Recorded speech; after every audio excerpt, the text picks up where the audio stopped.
ओम सद्गुरुवे नमः। समय समय पर परमात्मा अपनी संतानों के कल्याण के लिए पृथ्वी पर अनेक अवतारों को भेजते आए हैं। उन्हीं में से एक हैं परमहंस योगानंद जी। तो आइए इनके जीवन परिचय से पूर्व सुने इस दिव्य अवतार के कुछ महत्वपूर्ण संदर्भ, जिनके जन्म के 1 वर्ष बाद ही अमृत गुरु महाअवतार बाबा जी द्वारा स्वामी युक्तेश्वर जी से जिनके भावी जीवन योजना की भविष्यवाणी की जा चुकी थी। बाल्यकाल में ही माँ की गोद में इस शिशु को देखकर योगावतार लाहिड़ी महाशय ने आशीर्वाद देते हुए कहा था कि छोटी माँ, तुम्हारा यह पुत्र योगी होगा, एक आध्यात्मिक इंजन बनकर अनेक आत्माओं को ईश्वर के साम्राज्य में ले जाएगा। बाल्यकाल से ही जिनके मुखारबिंद से निकला हुआ प्रत्येक शब्द शक्ति का रूप धारण कर लिया करता था। मात्र 6 वर्ष की अवस्था में जिन्हें हिमालय के योगियों के दर्शन हुए, अनंतर एक महाप्रकाश प्रकट हुआ। एक प्रश्न के उत्तर में दिव्य वाणी का उद्घोष हुआ कि मैं ईश्वर हूं। संत मास्टर महाशय के आशीर्वाद से जिन्हें बाल्यकाल में ही जगन माता के दर्शन हुए, जिन्होंने अपने परमात्मा पर पूर्ण भरोसा प्रकट करते हुए अपने भाई की चुनौती को स्वीकार कर बिना एक पैसा जेब में रखे वृंदावन की दिव्य यात्रा संपन्न की, जिन्होंने अपने प्रिय शिष्य काशी को अपने दिए गए वचन के अनुसार मृत्योपरांत ढूंढ निकाला, आश्रम के मरणासन्न हिरण को जिन्होंने पूर्ण स्वस्थ कर दिया, पुनः उसकी प्रार्थना पर उसे इस संसार से मुक्त कर दिया। अंधकारमय लोक में डरती एक भक्त जीवात्मा की पुकार पर दौड़कर जिन्होंने उसका हाथ थाम लिया, गूढ़ विषयों पर विचार विमर्श हेतु सूक्ष्म जगत में उपस्थित दिव्य आत्माओं का जो प्रायः आवाहन किया करते थे, विश्व के अनेक संतों योगियों ने जिन्हें विह्वल होकर अपने गले से लगाया। मानव कल्याण ही जिनके संपूर्ण जीवन का संकल्प था, जिन्होंने महाअवतार बाबा के निर्देश पर संपूर्ण विश्व में क्रिया योग का प्रचार प्रसार किया। वैश्विक धरातल पर अनेक दुखी आत्माओं की आध्यात्मिक पिपासा को जिन्होंने शांत किया। इसके अतिरिक्त अनेकानेक संदर्भ इनके जीवन से भरे पड़े हैं। तो ऐसे महान कार्य सिवाय एक अवतार के क्या कोई अन्य कर सकता है? कदापि नहीं। तो आइए अब चलते हैं परमहंस योगानंद जी के संक्षिप्त जीवन परिचय की ओर। परमहंस योगानंद जी का जन्म 5 जनवरी 1893 में पूर्वोत्तर भारत में हिमालय पर्वत श्रेणी के निकट स्थित गोरखपुर में हुआ था। नाम मुकुंद पड़ा।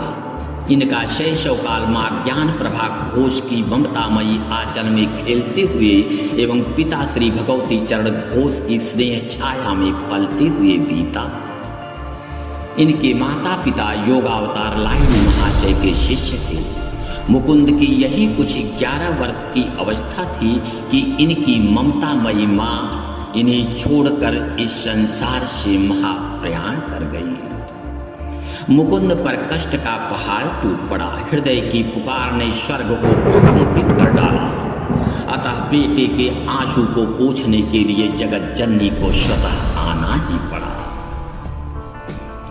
इस घटना के बाद मुकुंद का मन संसार से धीरे धीरे विरक्त होने लगा। अनंतर इन्हें अनेक योगियों एवं संतों के दर्शन होते रहे। इनकी तपती जिंदगी को शीतलता मिलती रही। एक दिन मुकुंद के मन में घर छोड़ने का दृढ़ विचार पैदा हुआ। किंतु दूसरे ही क्षण पारिवारिक वियोग का विषाद इनके मानस पटल पर छा गया। अपने दो छोटे भाइयों एवं प्रिय छोटी बहन के प्रति लगाव ने इनके हृदय को झकझोर दिया। इस वेदना से भरे चुपचाप एक कमरे में जाकर बैठ गए। दर्द के आंसू फूट पड़े। लगातार 2 घंटे रोते रहे। सारा दर्द आंसुओं में घुलकर निकल गया। ममता के अंधेरे बादल छट गए। अंतःकरण स्वच्छ हो गया। खुला आकाश दिखने लगा। उठ खड़े हुए और अपने पिताजी से आशीर्वाद लेने जा पहुंचे। इधर मां के वियोग से दुखी पिताजी आंखों में आंसू भरे कहा, मुकुंद, मेरा और अपने इन भाइयों का त्याग मत करो। पूज्य पिताजी, मैं अपने प्रेम को किन शब्दों में आपसे व्यक्त करूं, किंतु उस परम पिता के लिए मेरा प्रेम इस प्रेम से कहीं बढ़कर है। अतः मुझे जाने की आज्ञा दीजिए। अंततः वे निकल पड़े। दयानंद जी के आश्रम वाराणसी पहुंचे, जहां उनका मित्र जितेंद्र रह रहा था। किंतु वहां के वातावरण से वे संतुष्ट न हुए। मन दुखी हो गया। मन ही मन वे प्रार्थना करने लगे कि हे करुणामयी जगन्माते, मुझे रास्ता दो मां, मुझे रास्ता दो। रोते हुए कई घंटे बीत गए। सहसा उन्हें ऐसा आभास हुआ कि उनका शरीर ऊपर उठता हुआ महाशून्य में पहुंच गया। अज्ञात से एक नारी स्वर गूंजा कि तुम्हारे गुरु से आज तुम्हारा मिलन होगा। अचानक आश्रम का एक पुजारी उन्हें पुकारा, मुकुंद, बहुत ध्यान हो चुका, तुम्हें एक काम से बाहर जाना है। आंसुओं से भीगे चेहरे को पोंछते हुए वे बाहर चल दिए। दोपहर का समय था। बाजार में सामान खरीद रहे थे। उनकी दृष्टि एक गली की तरफ गई, जहां गिरवा वस्त्र धारण किए हुए एक महामानव खड़े थे। दृष्टि एक हुई। एक चुंबकीय शक्ति ने उन्हें अपने श्री गुरु के चरणों में पहुंचा ही दिया। आनंद से गदगद गुरुदेव ने कहा कि बेटा, भविष्यवाणी के अनुसार कितने वर्षों से मैं तुम्हारी प्रतीक्षा कर रहा था। आखिर परमात्मा ने तुम्हें आज मिला ही दिया। अनंतर सद्गुरु के सानिध्य में उनके आश्रम श्री रामपुर से परमात्मा की भावी योजनागत उनकी आध्यात्मिक जीवन यात्रा की शुरुआत हुई। सद्गुरु के कठोर अनुशासन के बीच क्रिया योग विज्ञान के साथ साथ भगवत गीता, पतंजलि योग सूत्र एवं बाइबल के गूढ़ अर्थों का ज्ञान प्राप्त किए। स्वामी युक्तेश्वर जी की छाया में स्नातक की डिग्री लेने के बाद 1915 में संन्यास की दीक्षा प्राप्त की और नाम पड़ा स्वामी योगानंद। अनंतर विश्व मंच पर ईश्वर प्रेरित उनकी जीवन यात्रा का आरंभ होता है। 1917 में ईश्वरीय योजना को कार्यान्वित करने के लिए रांची में योगदा सत्संग सोसाइटी ऑफ इंडिया की स्थापना की। इसके बाद 1920 में अमेरिका के बोस्टन शहर में आयोजित होने वाले धार्मिक उदारवादियों के अंतर्राष्ट्रीय सम्मेलन में भारत के प्रतिनिधि के रूप में भाग लेने गए, जहां लोगों ने उन्हें पलकों पर बिठाया। मानस दर्शन के अनुसार अमेरिका में पूर्व जन्म के अनेक शिष्यों का मिलन हुआ, जिनके सहयोग से वैश्विक स्तर पर क्रिया योग के प्रचार प्रसार हेतु सेल्फ रियलाइजेशन फेलोशिप नामक संस्था की स्थापना हुई। परमहंस योगानंद जी की आध्यात्मिक प्रतिभा दिनों दिन दैवी आभा के रूप में आलोकित होती गई। विश्व की महान हस्तियां उनके चरणों में नत बिनत होती गई।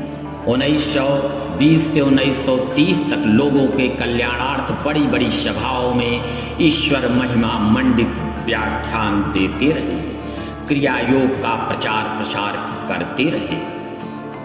उन्होंने इस प्रविधि को ईश्वर प्राप्ति का जेट विमान बताया। उन्होंने यह भी स्पष्ट कहा है कि इस प्रविधि में जाति, धर्म, स्त्री, पुरुष का कोई भेद नहीं है। अनंतर 1930 के बाद परमहंस योगानंद जी व्यापक स्तर पर सामूहिक व्याख्यान देना कब कर दिए। अपने आध्यात्मिक एवं मानवतावादी कार्य को एक सशक्त आधार प्रदान करने के लिए लेखों, पुस्तकों की रचना कर संसार को विपुल साहित्य प्रदान किया। 20वीं सदी की विश्व की सर्वश्रेष्ठ आध्यात्मिक पुस्तकों में परमहंस योगानंद जी की ऑटोबायोग्राफी ऑफ योगी अर्थात योगी कथावृतम सर्वाधिक महत्वपूर्ण एवं सर्वाधिक पढ़ी जाने वाली अमर कृति है, जिसका विश्व की 45 भाषाओं में अनुवाद हो चुका है। ईश्वर योजनागत पृथ्वी पर अपना संपूर्ण कार्य पूरा कर 7 मार्च 1952 को अमेरिका में भारत के तत्कालीन राजदूत विनय रंजन सेन के सम्मान में आयोजित एक प्रीति भोज के अवसर पर ओजस्वी व्याख्यान देते हुए एवं हिमालय, गंगा व भारत का गुणगान करते हुए महासमाधि में प्रवेश कर गए। मित्रों, याद रखें, सद्गुरु या संत कभी मरता नहीं, न तो वह भूतपूर्व होता है, वह तो देश काल की सीमाओं से परे सर्वव्यापी होता है।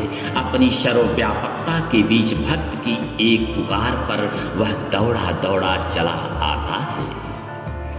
परमहंस जी ने कहा है कि स्थूल की तुलना में सूक्ष्म में मैं तुम सबको हजार हजार आंखों से निहारता रहूंगा।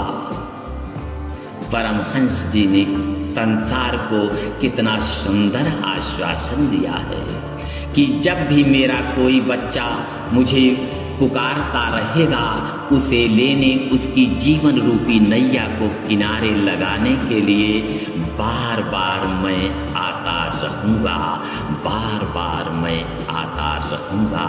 ऐसे दिव्य अवतार के श्री चरणों में हम कोटि कोटि प्रणाम करते हैं।